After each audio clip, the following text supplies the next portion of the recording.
Saya ingin mengikuti madhabnya Pak Habibie dalam membuat pesawat. Boleh. Kalimat itu boleh. Karena Pak Habibie kan punya cara pandang, punya pilihan, kepakaran di bidang A. Anda pengen ikuti, boleh. Ya, madhab dalam pembuatan pesawat. Ya, khususnya misalnya tentang sayap pesawat dan sebagainya. Boleh aja, sesuai dengan bidangnya. Kalau ingin jadi orator, ingin jadi diplomat ulung, ingin jadi pemimpin yang hebat dalam konteks kebangsaan, ya, kenegaraan, maka silahkan madhab Bung Karno. Saya dan bab ini madhabnya Bung Karno dalam bidang pembangunan ekonomi bangsa, madhabnya Jenderal Besar Haji Muhammad Soeharto. Saksikan itu. Bung Karno menerajang Muhammadiyah. Yang dianggap Bung Karno, Muhammadiyah itu bisa diikuti oleh kaum intelektual. Dulu bahasanya bukan intelektual, intelektual. Lah kok ini masjidnya masih ada tabir-tabir? Dilabrak oleh Bung Karno. Aku masuk ke Muhammadiyah karena aku tahu tujuan Muhammadiyah adalah bisa diterima oleh akal intelektual. Tapi setelah saya melihat ini, di masjid ada tabir, ada musyawarah Muhammadiyah, ada tabir, saya akan keluar kalau tidak dirubah.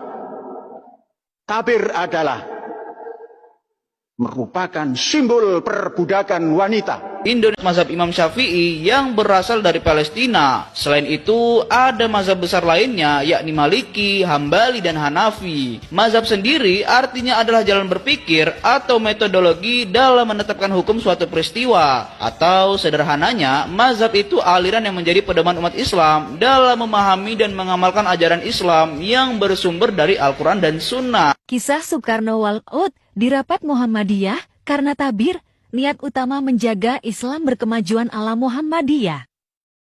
Persinggungan Soekarno dengan Muhammadiyah pertama kali terjadi saat dirinya indekos di rumah tokoh Sarekat Islam, Haji Umar Said H.S. Kokraminoto, di Jalan Peneleh 72931 Surabaya, Jawa Timur. Saat itu, Kiai Ahmad Dahlan bertabligh ke Surabaya. Dari pertemuan itu, Soekarno mendapatkan kesan kuat hingga ngintil mengekor kepada Kiai Ahmad Dahlan. Catatan menarik terjadi kala Soekarno mendebat penggunaan tabir di suatu rapat Muhammadiyah Bengkulu pada bulan Januari tahun 1939. Sikap protes Soekarno ditunjukkan dengan cara walkout meninggalkan rapat tersebut. Protes Soekarno, penggunaan tabir lambang perbudakan, tidak sesuai ajaran Kiai Ahmad Dahlan. Dalam protesnya, Soekarno menganggap penggunaan tabir melambangkan cara pandang Islam yang mundur.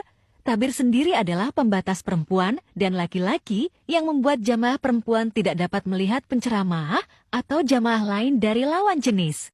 Protes Soekarno terhadap masalah tabir nyatanya karena Soekarno menaruh harapan besar untuk agar Muhammadiyah berhasil mengangkat umat dari pandangan kolot yang membelenggu untuk maju. Tampaknya seperti soal kecil, soal kain yang remeh.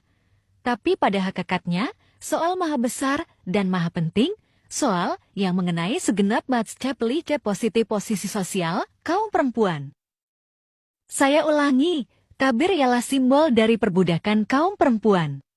Meniadakan perbudakan itu adalah pula satu historis tugas sejarah.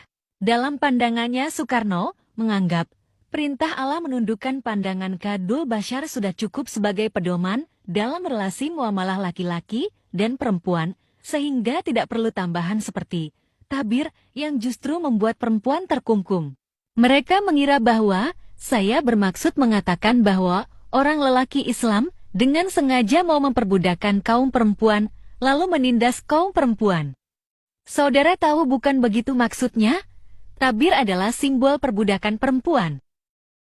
Host Kokraminoto adalah seorang nasionalis Indonesia. Ia menjadi salah satu pemimpin Sarekat Dagang Islam yang didirikan oleh Samanhudi yang menjadi Sarekat Islam yang mereka dirikan bersama. Kokraminoto adalah salah satu pelopor pergerakan di Indonesia dan sebagai guru para pemimpin-pemimpin besar di Indonesia, berangkat dari pemikirannya pula yang melahirkan berbagai macam ideologi bangsa Indonesia pada saat itu. Ia adalah orang yang pertama kali menolak untuk tunduk pada Belanda. Setelah ia meninggal pada tahun 17 Desember tahun 1934, lahirlah warna-warni pergerakan Indonesia yang dibangun oleh murid-muridnya. Murid-muridnya yaitu kaum sosialis komunis yang dianut oleh Semaun, Musso, Alimin Soekarno yang nasionalis, dan Sekarmaji Marijan Kartosumirjo yang Islam merangkap sebagai sekretaris pribadi. Imam Bukhari merupakan sosok penting bagi umat Islam di dunia. Beliau adalah salah satu perawi hadis paling termasyhur selain Imam Muslim, Tirmizi, Abu Daud, Ibnu Majah, maupun An-Nasa'i. Ia berperan besar dalam mengisahkan jejak kehidupan Nabi Muhammad SAW. Namun, siapa sangka jika penemuan makam Imam Bukhari tak terlepas dari jasa Soekarno. Penguasa tertinggi Uni Soviet kala itu, yaitu Nikita Sergeyevich Khrushchev, mengundang Soekarno ke Moskow pada tahun 1961. Putra Sang Fajar mau datang, asalkan Khrushchev dapat menemukan makam Imam Bukhari. Tanpa pikir panjang, Khrushchev menyuruh pasukan elitnya untuk menemukan makam yang dimaksud Bung Karno. Pencarian itu pun menemukan jalan buntu, sehingga membuat Khrushchev kalang kabut. Sementara, Bung Karno tetap teguh dalam pendiriannya, di mana jika makam yang dia maksud gagal ditemukan, maka dirinya dengan tegas tidak mau menginjakan kakinya di Moskow. Soviet kala itu memang sedang membutuhkan dukungan Indonesia melawan Amerika Serikat. Akhirnya dengan segala daya dan upaya, Khrushchev memerintahkan pasukannya mengumpulkan informasi dari para sesepuh beragama Islam di sekitar Samarkand. Khrushchev pun girang bukan kepalang saat makam Imam Bukhari berhasil ditemukan dalam keadaan sangat tidak terawat. Pentolan negeri beruang merah itu kemudian memerintahkan pasukannya untuk membersihkan dan memugar makam Imam Bukhari sehingga nampak indah. Setelah semua persiapan itu beres, Khrushchev lalu menghubungi Bung Karno kembali. Bung Karno pun akhirnya memenuhi janjinya mengunjungi Moskow dan menyempatkan diri berkunjung ke Samarkand pada tanggal 12 Juni tahun 1961. Saat rombongan delegasi MPR Republik Indonesia menginjakan kaki pertama kali di Bandara Udara Internasional Tashkent, ibu kota Uzbekistan, nama Soekarno lah yang pertama kali disebut ketika delegasi memperkenalkan diri dari Indonesia. Nama Soekarno sangat melekat bagi masyarakat Uzbekistan karena dipandang memiliki jasa besar dalam menemukan makam Imam Bukhari. Pemuda Uzbekistan mengetahui nama dan jasa Soekarno dari orang tua dan membaca buku-buku yang diterbitkan di Uzbekistan. Menurut Israel, muazin Masjid Imam Bukhari menjelang kedatangan Bung Karno pada tahun 1956, kondisi makam tidak terawat dengan baik dan berada di semak belukar. Hingga akhirnya, pemerintah Uni Soviet membersihkan dan memugar makam tersebut untuk menyambut kedatangan Presiden Soekarno. Penghormatan Soekarno terhadap Imam Bukhari dilakukannya dengan cara melepas sepatu dan berjalan merangkak dari pintu depan menuju makam ketika turun dari mobil yang mengantarnya. Beraninya Soekarno meminta izin sholat zuhur kepada Nikita Khrushchev pada saat sidang komite sedang berlangsung. Pada tahun 1961, Presiden Soekarno datang menghadiri sidang komite Partai Komunis di Moskow, Uni Soviet yang dihadiri sejumlah kepala negara dan ribuan delegasi Partai Komunis. Ketika sidang tengah berlangsung, tiba-tiba Soekarno berdiri dan meminta izin kepada Sekjen Partai Komunis Nikita Khrushchev untuk menunaikan sholat zuhur karena waktu zuhur telah tiba. Kejadian ini sontak membuat banyak orang kagum karena pada saat itu Uni Soviet melarang kegiatan beragama.